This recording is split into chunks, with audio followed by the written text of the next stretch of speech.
महाकाव्य से संबंधित एक प्रश्न छात्रों को दिया जाता है। इसमें महाकाव्य के विषय में लिखना होता है। महाकाव्य क्या है, महाकाव्य किसे कहते हैं। आज उसी के विषय में हम लोग यहाँ पर पढ़ेंगे। भामह ने काव्यालंकार में तथा दंडी ने काव्यादर्श में, आचार्य विश्वनाथ ने साहित्य दर्पण में महाकाव्य के स्वरूप को स्पष्ट किया है। इन विद्वानों में आचार्य विश्वनाथ द्वारा दी गई परिभाषा अधिक प्रामाणिक मानी जाती है। आचार्य विश्वनाथ के अनुसार महाकाव्य में निम्नलिखित विशेषताएं होनी चाहिए। महाकाव्य की कथा का विभाजन सर्गों में होता है। सर्गों की संख्या 8 से अधिक होती है। कम से कम 8 सर्ग तो होने ही चाहिए। और ये सर्ग आकार में न तो बहुत बड़े हों और ना ही बहुत छोटे। प्रत्येक सर्ग के अंत में छंद को बदल दिया जाता है। सर्ग का जहाँ आरंभ होता है वहाँ से एक ही छंद चलता है, लेकिन जब अंत होने लगता है सर्ग का तो वहाँ पर छंद बदलने का नियम बनाया गया है। कभी कभी सर्ग में एक से अधिक छंद भी होते हैं। प्रत्येक सर्ग के अंत में आने वाली कथा का पूर्व संकेत मिल जाना चाहिए। महाकाव्य का नामकरण कवि कथा वस्तु, नायक या किसी अन्य व्यक्ति के नाम पर करता है।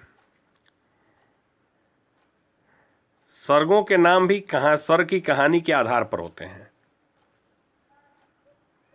महाकाव्य का कथानक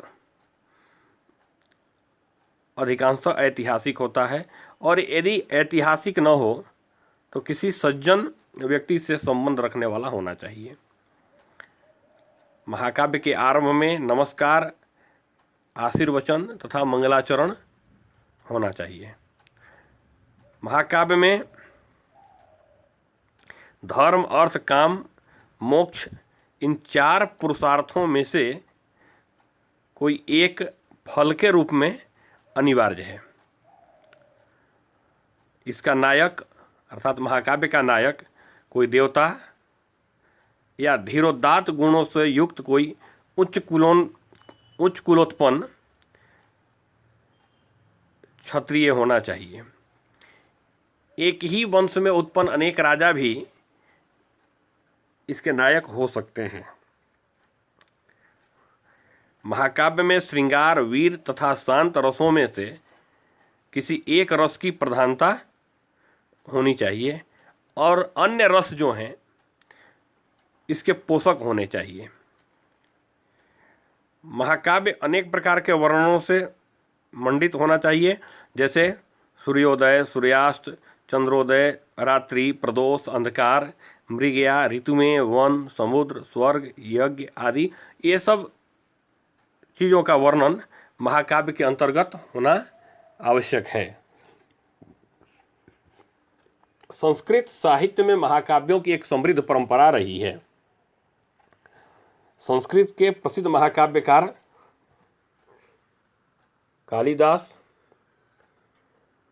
अश्वघोष, भारवी, भट्टी, माघ आदि हैं। कवि कालिदास के 2 महाकाव्य अति प्रसिद्ध हैं, कुमार संभवम तथा रघुवंश। कुमार संभवम में कालिदास ने शिव तथा पार्वती के विवाह का तथा कुमार कार्तिकेय के जन्म का वर्णन किया है।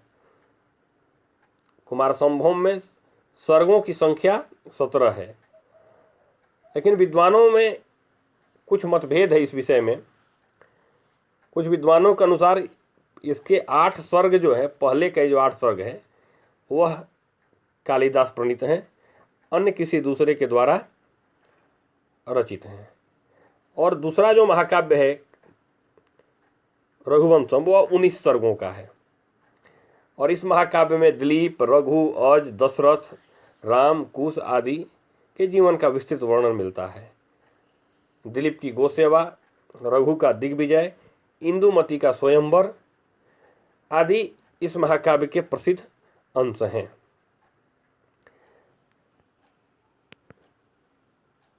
अश्वघोष के दो प्रसिद्ध महाकाव्य मिलते हैं, बुद्धचरित और सौंदर्यनंद।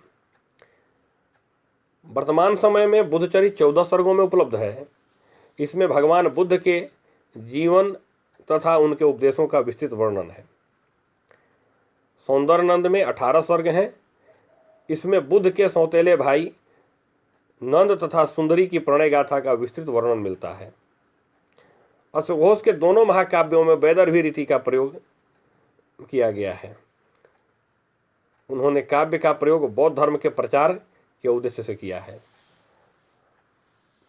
भारवी संस्कृत के अलंकृत काव्य के प्रवर्तक माने जाते हैं और इनका किरातार्जुनीयम नामक एक ही महाकाव्य मिलता है जो 18 सर्गों में निबद्ध है।